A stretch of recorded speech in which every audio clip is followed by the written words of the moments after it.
英語聞き流し10分間、名作リスニング、英語テキストと MP3 ダウンロード、その他の物語は、ホームページよりご利用いただけます。88thpp.com 88thpp.com The Three Little Pigs. Once upon a time there was an old sow who had 3 little pigs, and as she had not enough for them to eat, she said they had better go out into the world and seek their fortunes. Now the eldest pig went first, and as he trotted along the road he met a man carrying a bundle of straw. So he said very politely, "If you please, sir, could you give me that straw to build me a house?" And the man, seeing what good manners the little pig had, gave him the straw, and the little pig set to work and built a beautiful house with it. Now, when it was finished, a wolf happened to pass that way, and he saw the house, and he smelt the pig inside. So he knocked at the door and said, little pig, let me in, let me in." But the little pig saw the wolf's big paws through the keyhole, so he answered back, "No, no, no, by the hair of my chinny chin chin." Then the wolf showed his teeth and said, "Then I'll huff and I'll puff and I'll blow your house in." So he huffed and he puffed and he blew the house in. Then he ate up little piggy and went on his way. Now, the next piggy, when he started, met a man carrying a bundle of furs, and, being very polite, he said to him, "If you please, sir, could you give me that furs to build me a house?" And the man, seeing what good manners the little pig had, gave him the furs, and the little pig set to work and built himself a beautiful house. Now it so happened that when the house was finished the wolf passed that way, and he saw the house, and he smelt the pig inside. So he knocked at the door and said, little pig, let me in, let me in." But the little pig peeped through the keyhole and saw the wolf's great ears, so he answered back, "No, no, no, by the hair of my chinny chin chin." Then the wolf showed his teeth and said, "Then I'll huff and I'll puff and I'll blow your house in." So he huffed and he puffed and he blew the house in. Then he ate up little piggy and went on his way. Now the third little piggy, when he started, met a man carrying a load of bricks, and, being very polite, he said, "If you please, sir, could you give me those bricks to build me a house?" And the man, seeing that he had been well brought up, gave him the bricks, and the little pig set to work and built himself a beautiful house. And once again it happened that when it was finished the wolf chanced to come that way, and he saw the house, and he smelt the pig inside. So he knocked at the door and said, little pig, let me in, let me in." But the little pig peeped through the keyhole and saw the wolf's great eyes, so he answered, "No, no, no, by the hair of my chinny chin chin."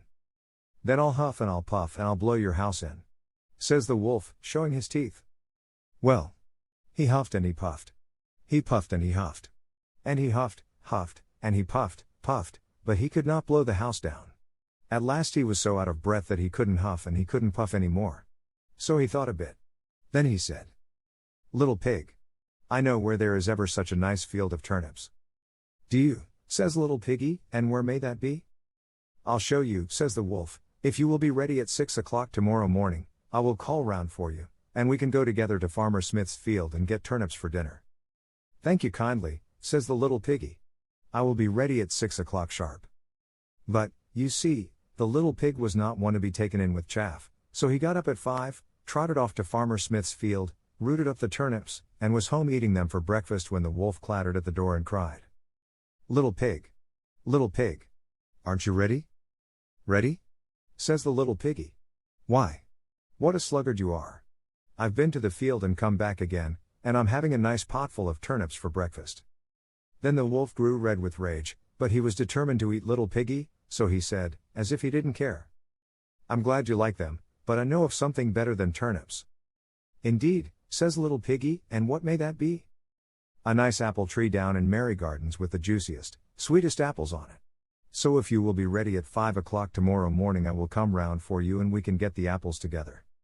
"Thank you kindly," says little piggy. "I will sure and be ready at 5 o'clock sharp."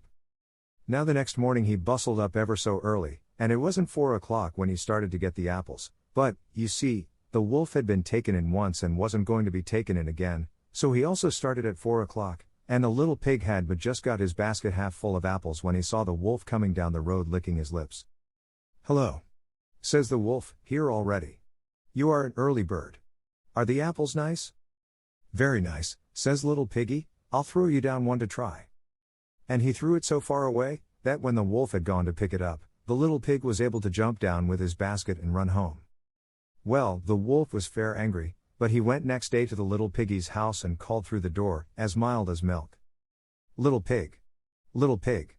You are so clever, I should like to give you a fairing, so if you will come with me to the fair this afternoon you shall have one. Thank you kindly, says little piggy. What time shall we start?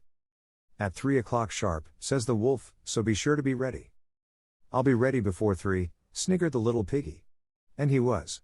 He started early in the morning and went to the fair, and rode in a swing, and enjoyed himself ever so much, and bought himself a butter churn as a fairing, and trotted away towards home long before 3 o'clock.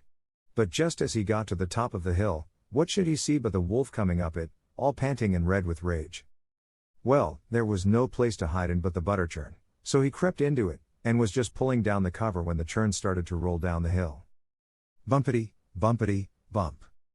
Of course Piggy, inside, began to squeal, and when the wolf heard the noise, and saw the butter churn rolling down on top of him.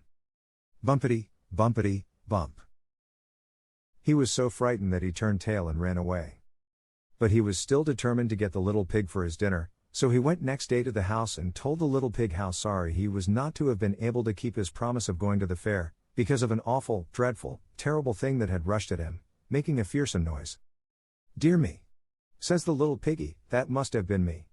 I hid inside the butter churn when I saw you coming, and it started to roll. I am sorry I frightened you. But this was too much. The wolf danced about with rage and swore he would come down the chimney and eat up the little pig for his supper. But while he was climbing onto the roof, the little pig made up a blazing fire and put on a big pot full of water to boil. Then, just as the wolf was coming down the chimney, the little piggy off with the lid, and plump. In fell the wolf into the scalding water. So the little piggy put on the cover again, boiled the wolf up, and ate him for supper.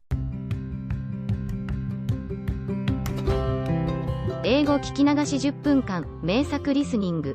英語テキストと MP3 ダウンロード、その他の物語は、ホームページよりご利用いただけます。88thpp.com 88thpp.com